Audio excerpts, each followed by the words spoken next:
तळागाळातल्या कार्यकर्त्याला खऱ्या अर्थाने ताकद देणारा, उभं करणारा आमच्या अजितदादा आज आपल्यामध्ये नाही आहेत.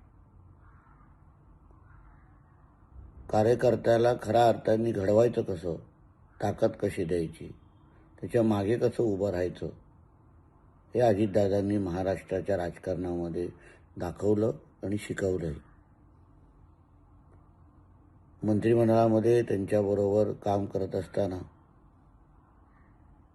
ज्या कामाच्या पद्धतीबद्दल आम्ही ऐकलेलं, प्रशासनावर असलेली त्यांची पकड आणि